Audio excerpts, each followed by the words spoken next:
All good. Welcome everyone. Pranam, good afternoon. Welcome to the Standards Committee meeting today. It's Friday the 26th of July 2024. Can I confirm that everybody has the agenda for the meeting? Yeah. Yes. And we have members of the panel who are online. And I'm looking, yes, they're all there. And of course we have members of the public who are attending this meeting today. And welcome to them as well.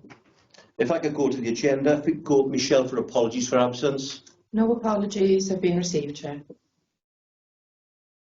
Thank you. If we then go to declarations of interest, do we have any declarations of interest from anyone in relation to any matter which we might be considering as business today?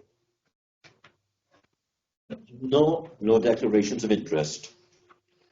If we then go to agenda item 3, and it's the minutes of the previous meeting of this Standards Committee, which were held on the 5th of March 2024, and we're going to receive the minutes to determine, we're having them for information, and we're going to determine accuracy, and then I will ask for approval of those particular minutes. So if I go through them, page by page, first for accuracy, page 1. Are we happy? Yeah, okay. Then page 2. And then we'll go to page 3. Are we happy that that is an accurate record of the minutes? I'm looking on screen. Yeah, confirmation. And now I'll go for any issues that are not on the agenda today, which are still outstanding on those minutes. Page 1. Page 2. And page 3. Any issues anybody wishes to raise? And we're happy that everything is covered on the agenda today. Okay, and finally, are we happy that, having said that they're accurate, are we happy now to approve those minutes for submission to full council? Yes. Yes. Minutes duly approved. Thank you. If we now go on to agenda item 4, and this is something which I would personally like to address our panel today. It's in relation to the sad death of Professor Sir Mansell Haywood CB. I don't know if you are, I'm looking around the room there, I'm on screen. Sir Mansell was an eminent Merthyr Tydfil citizen. He has done so much for our community, both in their health and in public life. But I'm sure, and you might not know, that he was once the chair of the Standards Committee in Merthyr Tydfil. And for that reason, I feel, and I'm looking around there, that we should do something to recognise him. And what I'm proposing, that we send a floral bouquet to his wife and family. There'll be a personal letter that will be written, which I will sign on behalf of ourselves, both acknowledging and sending our deepest sympathy to Sir Mansell's family. I did attend some of the memorial services for him, but I didn't want to presume without the confirmation that you were happy to that. There'd be no contribution. So, Lisa's got an answer. Lisa, if I could bring you in, please. Thank you, Chair. Just to reiterate and support your suggestion, personally, and perhaps a matter to declare or not, apologies, but Mansell, Angela, Rebecca and Simon are very close personal friends of mine, and I think it is a wonderful sentiment that you've suggested, not only being a previous chair, but obviously Mansell's work within Merthyr Tydfil, Wales, the world and beyond, but also in Faenham, my ward as well, and most recently being very active with the Protect Ponsarn group as well, you know, right up until his sad illness. So just wanted to echo that and echo your sentiments. Thank you, Chair. Thank you, Lisa. And on that, because of your close relationship with the family, I was wondering, Michelle, if we do get the bouquet of flowers that we wish to present, whether you'd like to take them on behalf of this committee, Lisa? Chair, happy to do so. I just visited them this week to see how they were doing, as it was Rebecca's birthday just yesterday. So yes, more than happy to do so. Thank you. Right, so I'm looking at the committee first on the panel, that it looked unanimous that we do what I've Yes. suggested. Yeah. And Lisa, thank you very much for your kind words. And of course, if you could, because you've got that close involvement with the family, pass on our best wishes, and you can indeed tell them what we are proposing to do, if you'd be so kind. I will do. Thank you so much. Thank you very much. Okay, if we now proceed, agenda item 5. Agenda item 5 is the resignation of a member of one of our panel. I don't know if you are aware, a month or so ago, our vice chair, Julian John, indicated that he was so busy in work and he's doing some studies in a university on a personal level, that he felt that he didn't have the time, not to do justice to the role that the requirements require him, not just as a vice chair, but on the panel. So he did tender his resignation to me. I did accept, and I would say, and this is why I'm doing it today, rather than telling people individually, because it's a panel decision, that he has resigned, and we will, if it's okay, write to him, thanking him for his service, best wishes from ourselves. But also the next role then is, of course, to decide on advertising for a new appointee. I am proposing that we do it in the way that we've done it previously. Has anybody got any objections to that, or do we wish to do anything in any different way? If not, I'll be looking at Michelle to say, could we advertise with a closing date? You'll know exact times, Michelle, in the same terms, and then we'll formulate an interview panel or a shortlisting panel and do exactly as we've done before. Does anybody have any objections to that? No. Okay, so that's been agreed by the panel. Thank you. And now, agenda item 6. Simon, it's over to you. This is the annual report. Chair, before you... Sorry, Chair. Just on that, can I just ask for clarification? Can the Standards Committee continue without a vice chair? Or do we need to appoint one as an interim measure? I did admit to say, what I was proposing, now that I've announced that, I think it would be quite wrong for me to say, right, who wants to be the vice chair? What I would like us to do, if I may, I think we can, I'm more than happy to continue without a vice chair until the next meeting. If something does crop up as an emergency and I feel that, then I will reconvene this panel to bring it back together. But what I was going to suggest is at the next meeting, giving you advance notice, we can do it as we did previously. We can have some sort of nominations of people who wish to stand for vice chair, and then as a panel, we will vote privately and a vice chair can be appointed. What I didn't want to do was actually say now who wants to be the vice chair, because I think it's something, as Julian found out, it could be quite onerous if you just say, yes, I'll do it, not realise what it is undertaken. So I would want people to consider it, and then decide that they would like to be nominated. Thank you. Are we all happy with that? Yes, Chair. Yes, Chair. Thank you. I see the nods from the screen. Thank you very much. Thank you, Jeff, that was a good point and reminded me I should have done that. Now we're going to agenda item 6. It's the annual report. Simon, if I can ask you to take the lead on this, please. Yeah, thank you, Chair. There's not a lot to say on this at the moment. As you may well know, that it's a requirement under the Local Government Elections Wales Act for there to be an annual standards report. And in that report, there needs to be comment on the leaders, because the leaders also have to do reports about maintaining standards within their group and compliance with the code of conduct. I've got a note from Caris to say that she's chased the leaders, Brent and Geraint, to get those reports. Once those reports are in, we can then feed the information concerning compliance and code of conduct into the standards annual report. She's saying that the matter that can then come back with a report at the next meeting. So I'm not sure if I can add anything in that.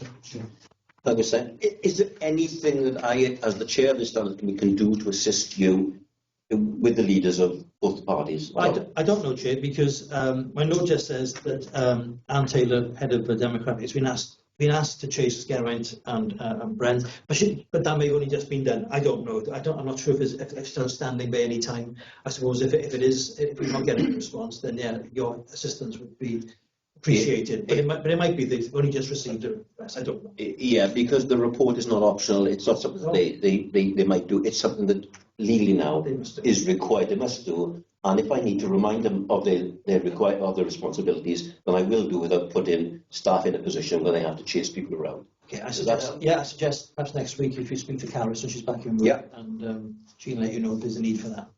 Okay, thank you. Any questions of Simon or in relation to the information he's provided on the annual report? Sure. Thank you, Simon. Thank you. We'll now go on to agenda item 7. And again, Simon, this is over to you. It's the outstanding public services ombudsman for Wales matters. Outstanding. Again, in my role as Deputy Monitoring Officer, I only involve myself in these matters where there's a need. Maybe if Caris has got a conflict, or whether or not she's sort of carried out her role within a process. In this case, we've just got the one case with the Public Ombudsman for Wales. I think members will know which case that is. We had a hearing on that about a year ago. And we are waiting for the Ombudsman to come back to us to determine what they intend doing. Chair, you will know the problems we've had with the Ombudsman and this particular matter. My note is saying that it's been a year since the Standards Committee, came to a decision on this matter, and this matter can't keep being pushed back into the long grass by the Ombudsman any further. So again, what I suggest next week, if you have a conversation with Caris, whether or not she needs your assistance to try and up the ante with the Ombudsman, but that's the only matter that is currently with the Public Service Ombudsman for Wales. Okay, thank you, Simon. If I can just update on a couple of other issues in relation, I have personally, when we've had Michelle Morris, the chair of the Ombudsman's office, meet with us as the chairs of all Wales standards, I have actually spoken about this issue to Michelle, and she has assured me that we'll look into it. Now, we have written a number of times. I know it's not just concern for ourselves in relation to the time it's taken, it's also concern for the other chairs throughout Wales, because this could be indicative of how things get handled and delayed. My biggest concern in all this, and not so much the protocols or the procedures, is the impact it has on the welfare. I know we continually touch on this, of individuals involved. And it's not a good look when things are being drawn out and dragged out, when individuals are still expected to turn up and function and do their civic duties, and there's this sort of cloud hanging around. So we will push, we'll continue to push. And what I will do, exactly as you said, I will speak to the monitoring officer, Caris, next week. Lisa wants to say something. Sorry, Lisa, if I just finish this point, and then I'll bring you in, Lisa, if I may. Thank you. And also, if necessary, we'll send another report or a letter to the Ombudsman's office, because we must not let this matter lie. Lisa, thank you. Chair, thank you. Again, really, it's just to firstly give thanks to you with your pursuit in relation to this matter, because not just for this particular individual, but for everybody really, and anybody who sadly comes before the Ombudsman, and whether they're in the right or the wrong. I think the point that you make, which is the key point here, is the effect on a person's mental health and well-being really must be taken into consideration. I do apologise, my front doorbell has just gone, but my son is in the house, so you will answer that, I'm sure. Many apologies to everybody. But I think it is so vitally important, because I expressed to the committee, having gone through a similar vein myself, the monitoring officer's support, which I noted on record, was invaluable in helping me through that, because it's the impact on the individual and then their family, etc. as well. And inevitably, waiting for such a long period of time is going to have a grave effect. So I want to give thanks to you for that pursuit.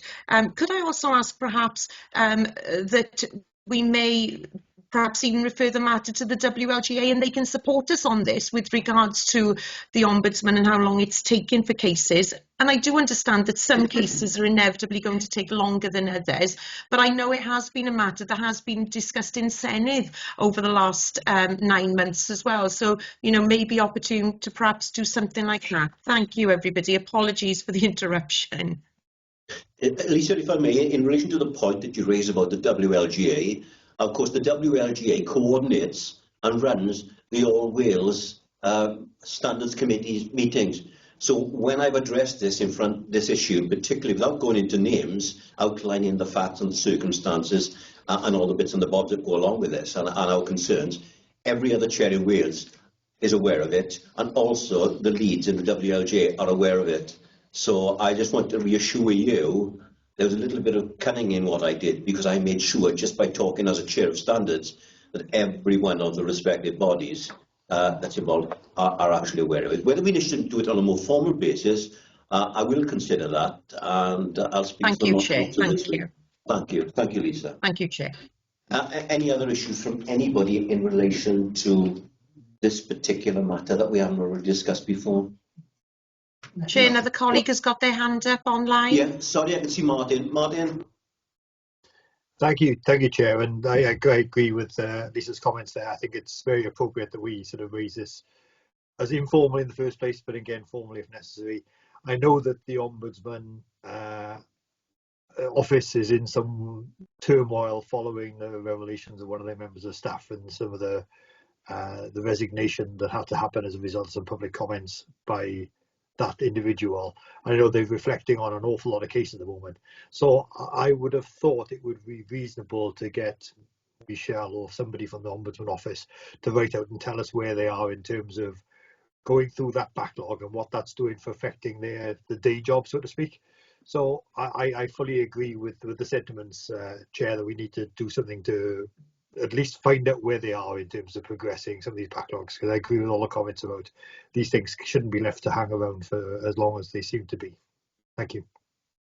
Thank you, Martin, and thank you for your support as well. If I can ask Pauline. Yes, so I agree with Martin actually, because I think if you get a response from the Ombudsman around how much longer this is likely to take, maybe that could be fed back to the individual who's waiting for that response, really, because no information coming forward. If I was in that position, I'd like to know how much longer this is likely to take, because if there's no communication with that individual, they're just waiting and not knowing what's going on, I suppose. Well, what I might do based on the feedback I'm getting, it might be we've sent communication to the Ombudsman's office, but it might very well. I'm more than happy to personally go, perhaps with our monitoring officer, actually down to the Ombudsman's office and have a face-to-face conversation to find out exactly what's going on. So I'm more than happy to do that, and perhaps during the correspondence we can offer that as an option for the Ombudsman's lead person, whoever this person is dealing with this issue is, so we can actually sort of drill a little bit deeper down into it with a view to expediting it. But can I just say thank you for all. Were there any other points that anybody wished to raise? No, Chair, I was just going to say, I think that sometimes that face-to-face perspective does the trick, and if we do get a date, then not only will we be able to feed that back to the individual in the case, but also we'll be able to use that with the Ombudsman's office to say, you said that we would have something by this date, if they don't actually then if they're not forthcoming. So yeah, I think that's a really good idea to go and have a face-to-face meeting. It's not difficult for them to put it off if it's face-to-face.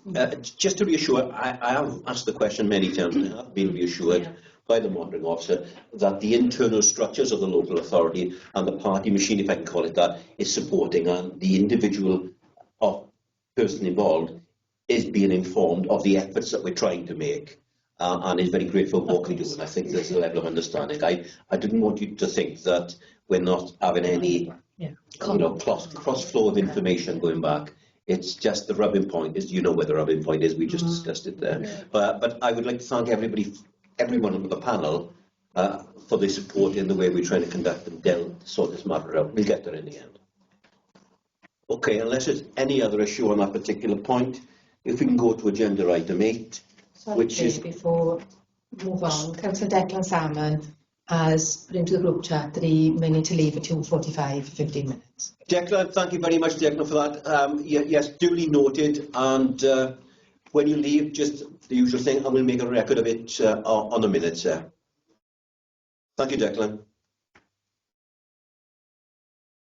Thank you, Chair. I will go for 15 minutes, but I will be back. Okay, then. Thank you. Right, then, if we move to agenda item 8, and Simon, it's the Constitution. Yeah. Right, this is for information. You read the report, which is a trimmed down version of a report I put to full council last week, confirming that the constitution of the council has been updated and revised. So, by way of background, Local Government Act 2000 introduced executive arrangements for councils back in the day, and the legislation said that every council that has executive arrangements, which I think is every council in Wales, has to have a constitution to say how they work and what they will do. So I'm assuming, I wasn't working in local government back then, but I'm assuming that a draft was prepared maybe by central government or even by Welsh government. And from what I can see, all councils adopted a standard form of constitution. Now, every council is different, and you can amend that standard form to make it specific to Merthyr, especially the delegated powers that Merthyr have given. Anyway, that constitution has been in place in Merthyr since 2000, or whenever the actual constitution was adopted by council, but it's been around about then. It's been updated. We haven't had the same constitution for 24 years. It has been updated, but it was in an old format. So in 2013, there was a drive to get an updated version of the constitutions in Wales, and the Welsh Local Government Association paid external solicitors to draft an updated version model of the constitution. Most councils then changed to that new model. Merthyr Council didn't. I don't know why, but we didn't. We retained the one we had from 2000. Right, jump forward again then to the most recent legislation, which is the Local Government Elections Wales Act 2021. That then went further and said that all councils with a constitution also have to have a constitution guide, so to help people, because the constitution is 480 pages long, right? So they say you need something that's user-friendly that you can put on the website that members of the public can easily understand, and council members and council staff.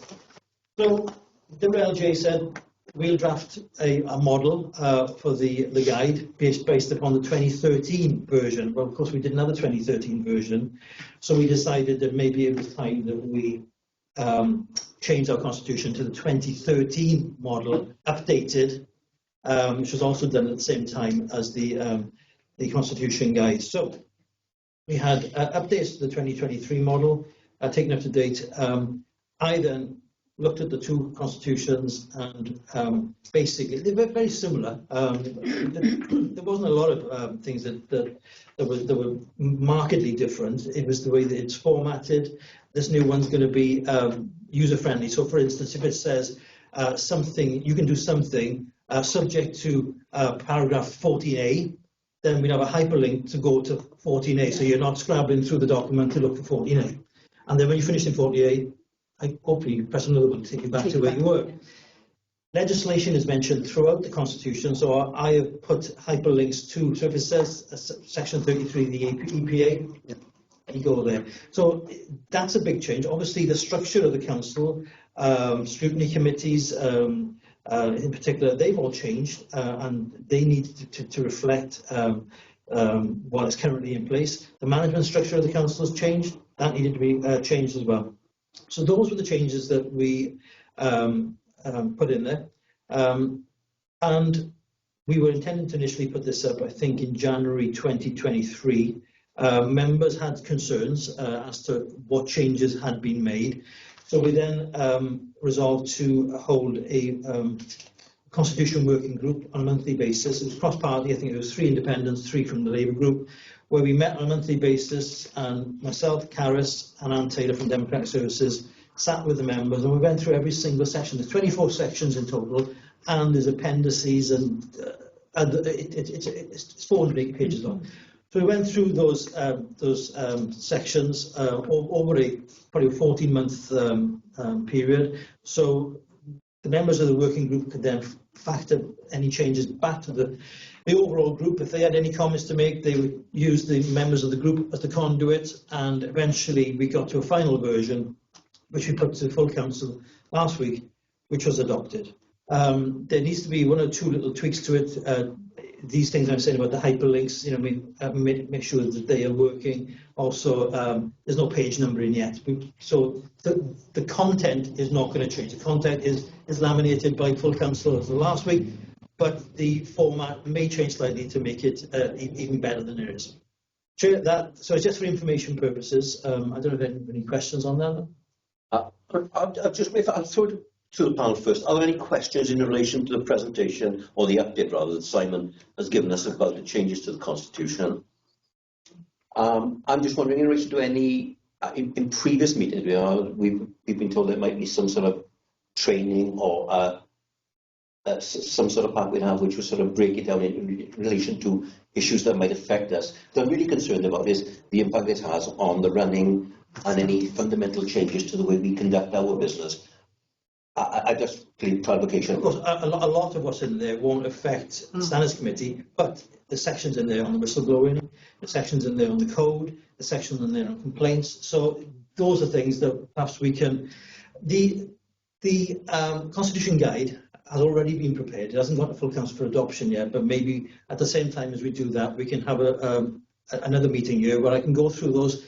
It's only about 4 sections that do apply to you, and perhaps we can spend an hour going through that with the Standards Committee. I think it'd be a good thing, because I'm conscious that the new Constitution is coming, and I know it's been agreed by full council, but if there is a little bit of leeway that we can give it, should we say, an in-depth scan about the issues that impact on us, and we can give feedback then, Simon, to you, so they can be made subject to some consideration in relation to the, should we say, the way it's going to be administered, and some of the bits and the bobs perhaps have impact on us.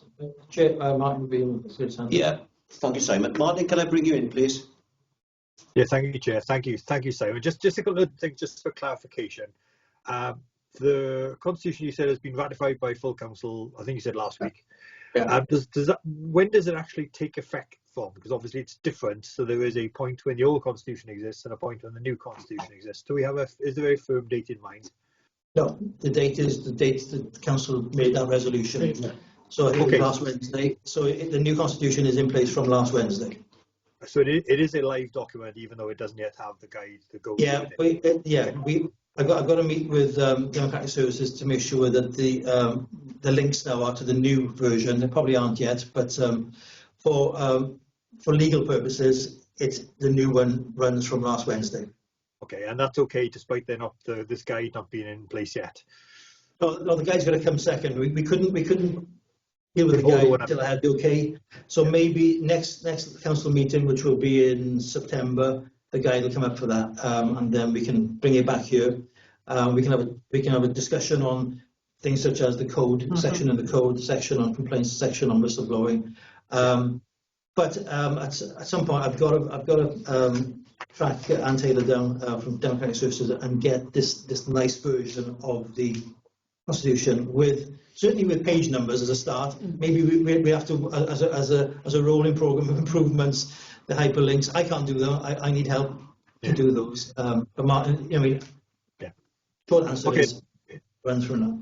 Yeah, that's really helpful. And finally, therefore, because it was in papers that went to council last week, a public document, so it exists somewhere on the council's website already. It is. Comment on the REB. Okay, thank you. That's really helpful. Thank you. Thank you, Martin. Any further issues, observations, questions for Simon at the Original Management? No, thank you, Simon. And we await the action that you said that you propose in the future. Thank you, Chair. Thank you. If I now take you to agenda item 9, and this is for me, just to give you an update that I have done previously on some of the issues that have been happening and things we've been talking about in the National Standards Forum. That's the chairs group where we meet, which is coordinated, as I said, Lisa, by the WLGA. I must admit, it's been a very active forum, because we must have had, since the last meeting, 3 online meetings. And each time we've had a representative from the Ombudsman's office there. And again, I just updated you that I took the opportunity to discuss this particular concern of ours, which is now a concern of all the chairs across Wales in relation to the matter we discussed. And also there was some sort of presentations from other organisations that relate to standards work and all and the rest. So basically, the early days has been a case of a getting to know you sort of forum where we understand. But as it's developing in there's a team spirit there now that we all realise as chairs of standards that we're all of similar functions, similar roles, and also we're able to have sessions where we perhaps have newer standards chairs will link in with, should we say older, but perhaps more experienced standards chairs, so that there's a mentoring process as well. And as we've done for a number of years now in our area, buddied up and sort of linked in with other standards committees and done joint training, those issues are now starting to evolve in other areas as well. I mean, I take great pride in saying, you know, it was our issue here that we joined up with Rhondda Cynon Taf, and we did our joint training, and also there's a good sort of bounce. So, and I can just say now that I spoke to Dave Bowen this morning, who was the chair of the standards, and we were talking about the issues that he explained. If we have any disciplinary hearings in the future, whether his team can come over, because there's a lot of, should we say, inexperienced standards committee members, and the same thing with ours. We're perhaps, as a particular group, perhaps a little bit more experienced, unfortunately, because we've had to deal with some disciplinary matters over the last few years, which make us, in a perverse sort of way, better prepared for the future and that we'd experience. But so this promulgation of experience and understanding is starting to bear fruit throughout Wales. Now that can only be but a good thing. And I know I've attended a number of meetings where we've had sort of informal sessions where we've just been sounding out some of the issues and some of the concerns that we have as standards to other chairs, and it's amazing how very, very similar it is. I did suggest, and I'm looking when Julian was our vice chair, whether or not the vice chairs could join. There was a number of people said, yeah, that'd be great. And then there was the issue of, bearing in mind this is all Wales, it could get a little bit cumbersome with too many numbers there. So what it was agreed initially was, well, we'll do what I'm doing now. If we just go back to our standards panel and start to give an update, there are minutes or notes made of these meetings, and I can get those notes made, but I can't tell you a lot of it is no more than what I've just said. It's about any views, any ideas, any presentations, and question of people, and just general conversation, albeit everything related to the work of standards. And if someone has had an issue, they share their experiences. What I will do, I will raise the issue about a vice chair attending next time, and it might be once we nominate a vice chair next time that I could stand down if I may, and then the vice chair could attend on our behalf, because that's the best way with Liberal Cunning, that we can make sure that the vice chair is also aware and has an input as to what's going on. I, of course, will brief the vice chair, and the vice chair, whoever that may be, won't have to go into the meeting cold. And I'm more than happy if the vice chair is attending the meeting, that I will join them and sit in the back in the corner as a sounding board, just in case they want any advice on what has happened previously. And I think that's the best way of doing it. And I want to give a commitment to anybody who will apply for the vice chair's role. I'll give a commitment that I will act as a mentor to the vice chair whilst I'm the chair of this panel. Are there any questions of me in relation to the National Forum and the meetings that we've had? Okay, I can see Martin coming forward. I can see, yeah. Sorry, Chair, and I obviously. I know, Martin, you've been on that panel as well. I know that. I attend as chair of a couple of other standards committees, Brecon Beacons National Park and Mid West Wales Fire Authority. And I recall the conversation, but I can't recall the answer. I don't know if you can, Chair, about whether the minutes of standards committee meetings could be shared with the panel members. I think we got as far as they could be shared with panel members, but perhaps offline. So they felt that if the minutes became public, they might restrict free and full discussion of issues. Yeah. So I think that's where it left, Chair. Am I remembering rightly?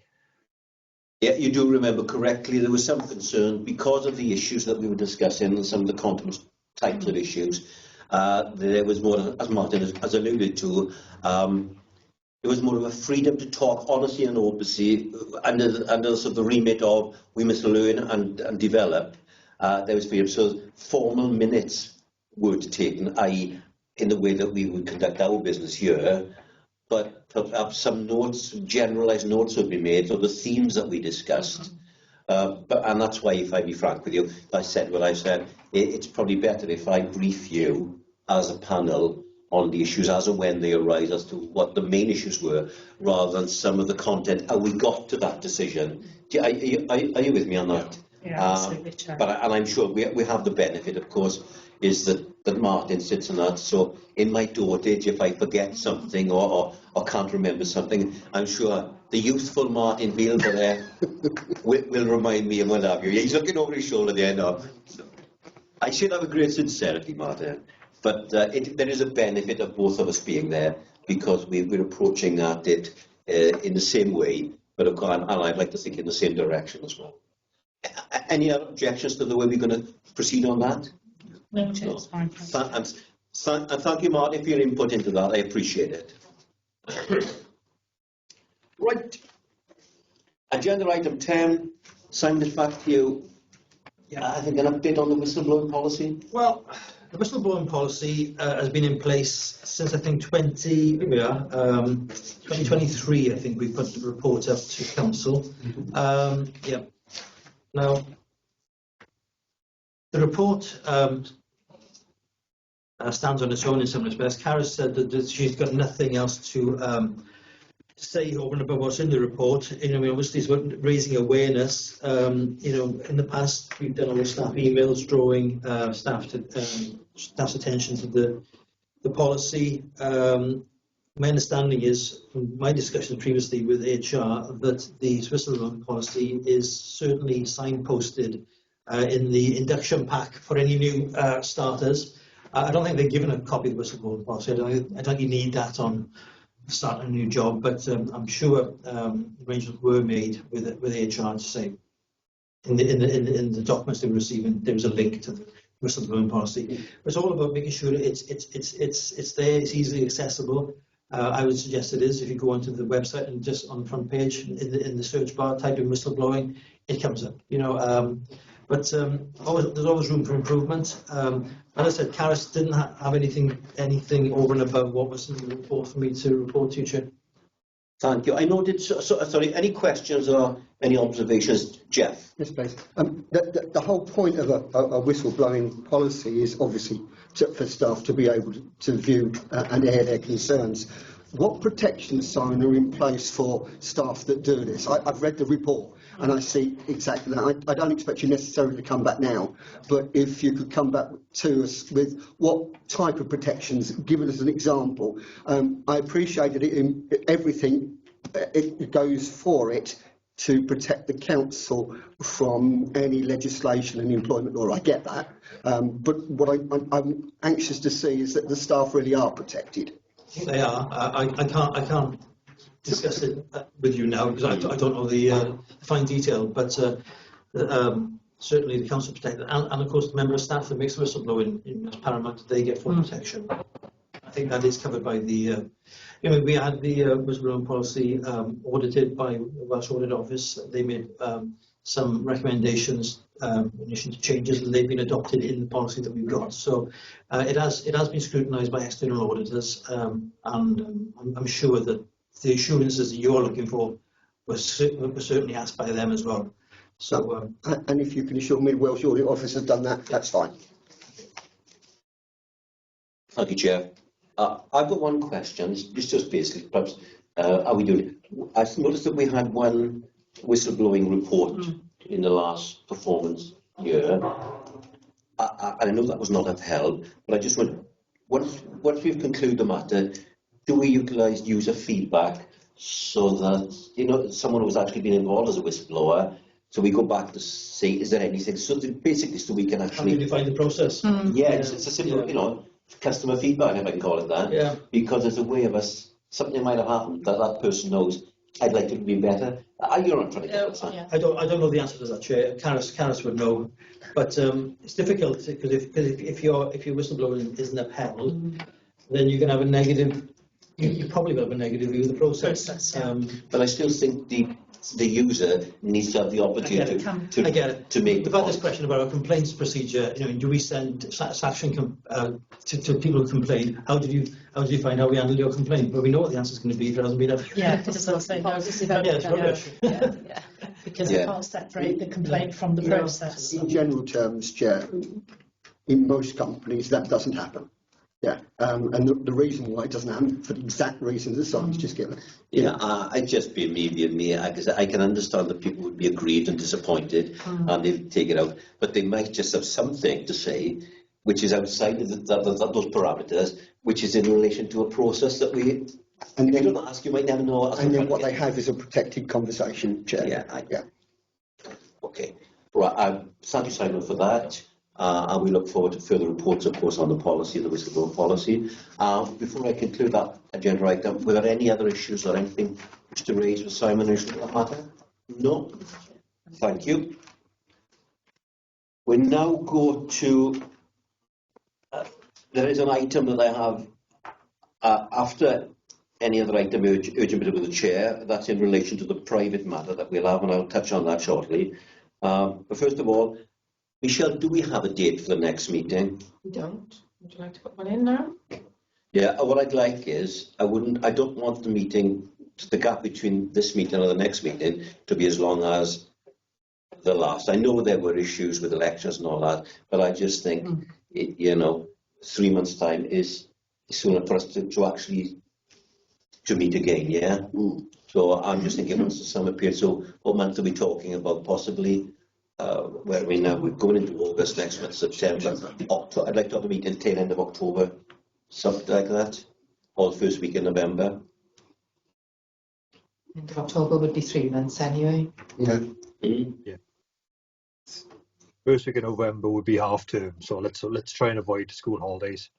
Yeah, I totally agree. I think it's half term now. I thought half term was the week leading up to. Anyway, what I was going to suggest is if you could leave it with perhaps Michelle and myself, then we'll come up with it and we'll get a date sorted on a Friday, exactly at the same time with everybody once again. We'll go to the same stuff we normally discuss. 2 o'clock on a Friday. It'll either be the tail end of October or after half term, Martin. Okay? Yeah. That week after half term. Perfect. Thank you. Jeff. Does that give you enough time to write out to get your new member that you want? I think it would, yes, because what I'm presuming, Jeff, in relation to the new member and the interview panel and all that, I would hope that that'll all be sorted by the time we meet next, and of course it'll give an opportunity that I won't be going too long without having a vice chair alongside. So we there's a lot of stuff that can be done in the meantime. Then, Thank you. So, Yes, sorry. Half term starts on the 28th of October. There we are. Through to the 1st of November. Okay, so the the either get it the Friday before. 8th of November is probably, well, for personally, yeah. There we are. Then I'm provisionally. Then we're looking at the 8th of November. Yeah. Provisionally, Martin has given the thumbs up. Obviously, in these things, it's never going to be suitable for everybody, but in general, if we can work towards the 8th of November. Michelle, okay? Thank you very much. Before I move on to the final item, I'm going to go on to agenda item 12. Nothing's been brought to my attention, but is there any other item deemed urgent that anybody wishes to raise? No? Thank you. Chair.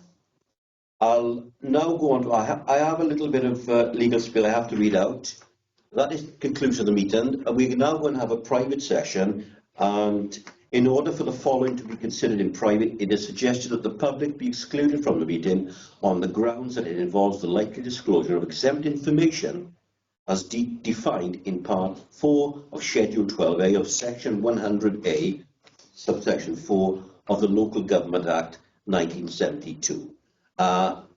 If we can now exclude the public, and may I thank the public if they don't. Take a vote first, Chair, about Section 100. Yeah, are we all happy to agree with what I've just said? Yes, that's unanimous. Seconded as well. Okay, thank you, Chair. And thank you. And can I confirm that the public have now been excluded from the meeting? Chairman, calling the stop. Thank you all.